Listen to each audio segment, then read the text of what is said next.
안녕하세요. 책과 함께 자몽입니다. 우리는 책을 고를 때 베스트셀러나 새로 나온 신간을 주로 선택합니다. 그런데 때로는 아주 오래된 옛날 책이 우리에게 더 크게 와닿는 경우들이 있습니다. 그래서 오늘은 오래된 책 중에 지금 꺼내서 읽으면 더 좋은 책 한 권을 소개해 드릴까 합니다. 30년도 더 전에 출간되었고 우리나라에서는 2006년에 번역되어 큰 인기를 끌었던 행복한 이기주의자입니다.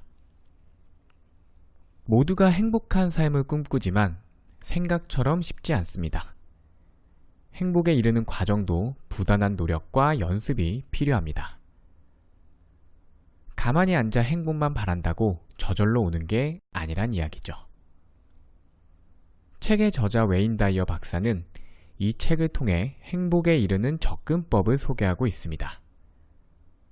행복한 삶을 살고 싶지만 무엇을 어떻게 바꿔야 할지 모르는 사람들을 위한 건강한 솔루션을 제공하고 있죠.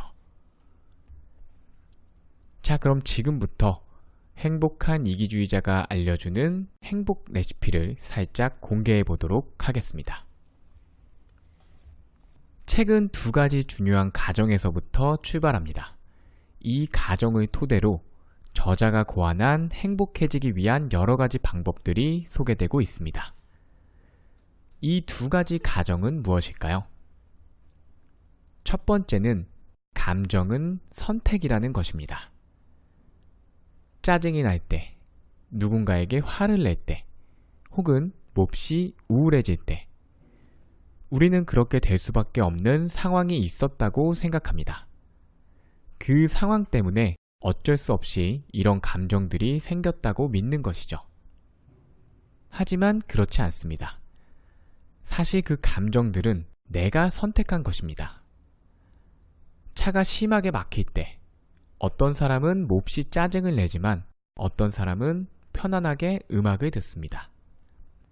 앞사람은 특정한 상황에서 짜증의 감정을 선택했고 뒷사람은 동일한 상황에서 편안함이라는 감정을 선택한 것입니다.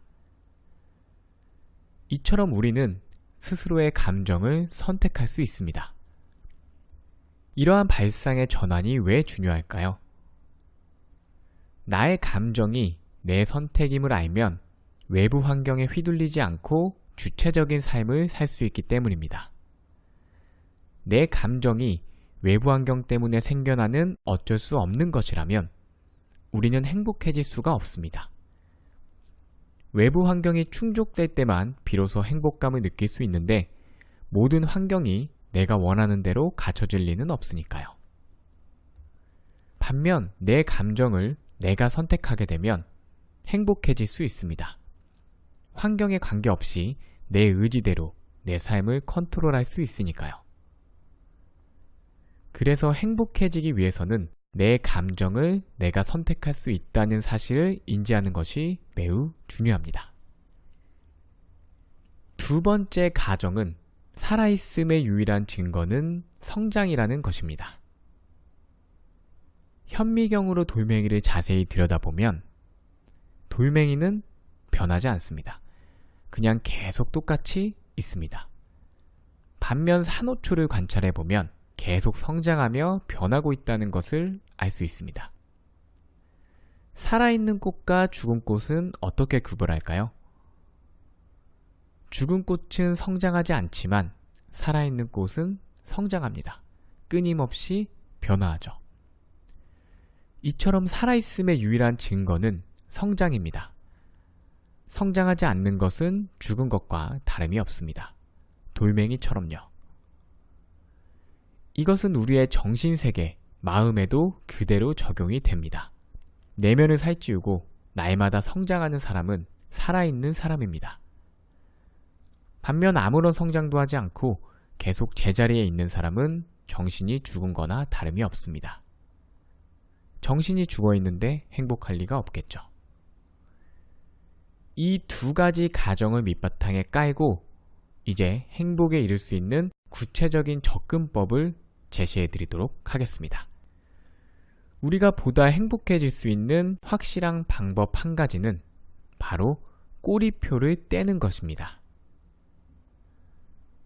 우리는 모두 저마다의 꼬리표를 달고 삽니다.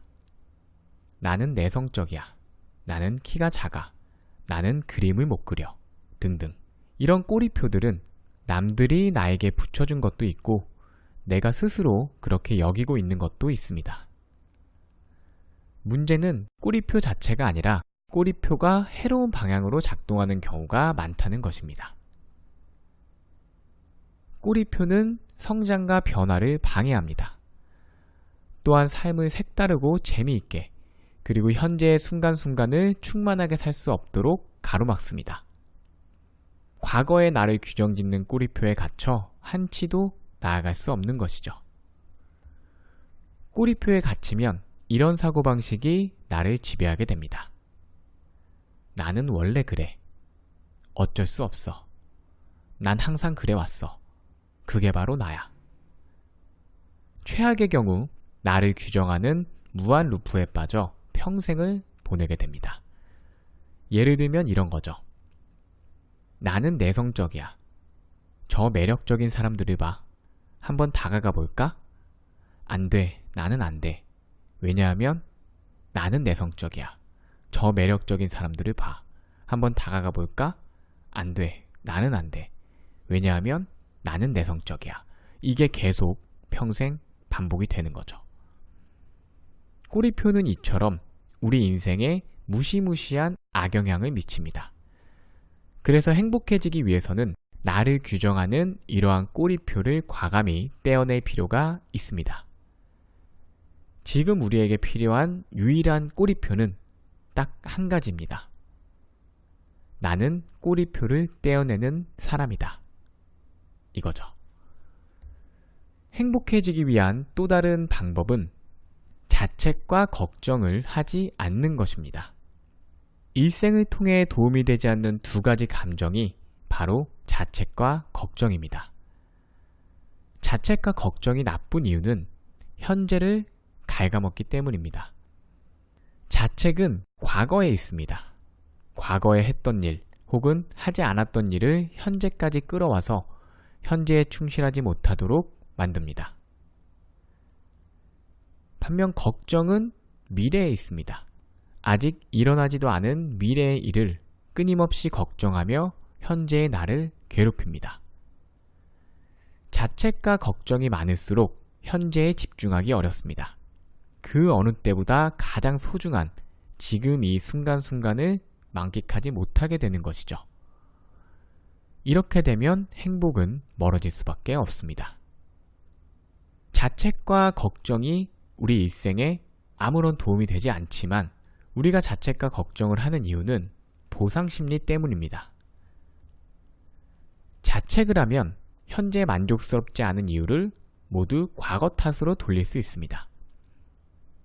지금 내가 노력하지 않아서, 지금 나의 능력이 부족해서 이렇게 된 게 아니라 과거에 어떤 일을 하지 않아서 이렇게 된 것으로 모든 책임을 전가할 수 있습니다. 또한 자책을 하면 주변 사람들로부터 동정과 위로를 받을 수 있습니다. 자책감을 느낌으로써 자신이 온당하게 행동하는 방법을 알고 있다는 것을 알리고 체제에 순응하기 위해 애쓰고 있다는 것을 보여주고 있는 것이죠. 걱정을 하면 현재 자신이 하기 싫거나 겁내고 있는 모든 일을 회피할 수 있습니다. 걱정이 돼서 일이 손에 안 잡힌다고 하면 되니까요. 또한 타인을 걱정하면서 스스로 배려할 줄 아는 사람이 된 것 같은 느낌을 받을 수 있습니다. 가족 걱정, 배우자 걱정, 아이 걱정 등 이런 걱정들은 실제로 당사자에게 아무 도움이 되지 않습니다. 하지만 걱정을 함으로써 현재 나의 상황을 회피할 수 있고 또 남을 위한다는 이미지도 가져갈 수 있기 때문에 걱정이 오히려 큰 보상이 되고 계속해서 걱정을 하게 되는 것입니다. 그렇다면 걱정은 어떻게 없애야 할까요? 물론 모든 걱정을 없애는 건 불가능하겠지만 걱정을 줄일 수 있는 방법은 있습니다. 첫 번째는 시간을 정해놓고 걱정하는 것입니다. 예를 들어 저녁 6시부터 7시까지는 걱정하는 시간을 갖는 겁니다. 모든 걱정은 이 시간에만 해야 되고 이 시간에는 원 없이 걱정을 해도 됩니다. 대신 다른 시간에는 걱정하지 말고 진취적인 여러 가지 일들을 해 나가야겠죠. 이렇게 꾸준히 하다가 나중에는 걱정하는 시간을 조금씩 줄이는 겁니다. 1시간에서 45분으로, 45분에서 30분으로 이런 식으로 하다 보면 걱정으로 낭비하는 시간을 줄일 수 있고 걱정이 얼마나 어리석은 것인지를 깨달을 수 있습니다. 또 다른 방법은 걱정 목록을 작성하는 것입니다. 지난주, 어제, 오늘 내가 걱정하는 것들을 리스트로 만들고 이것들 중에 개선시킬 가능성이 있는 것들은 개선시키되 나머지 것들은 그냥 놔두면 됩니다. 시간이 흐른 뒤 내가 걱정했던 것들이 실제로 일어났는지를 체크해 보면 그토록 걱정했던 일이 실은 별일 아니었거나 일어나지 않았다는 것을 알 수 있습니다. 사실 걱정의 가장 좋은 해독제는 실행입니다. 걱정은 대개 아무 일도 안 할 때 떠오르기 마련이거든요. 무언가를 열심히 하면 걱정이 설 자리가 없어집니다. 걱정할 시간에 차라리 그 걱정을 해소하기 위한 활동을 해보세요. 마음도 편해지고 정신도 건강해질 겁니다. 자, 지금까지 행복해지기 위한 2가지 꼬리표를 떼고 자책과 걱정을 줄여라 를 간략히 소개해 드렸는데요. 행복한 이기주의자라는 책에는 이 외에도 다양한 솔루션들이 많이 나옵니다. 제가 책 내용을 다 알려드릴 수가 없어서 일부만 가져온 거예요. 현재의 삶이 행복하지 않다면 지금 행복한 이기주의자를 만나보세요. 행복해지겠다고 결심하는 그 순간 여러분은 이미 행복한 사람입니다. 이상 책과 함께 자몽이었습니다.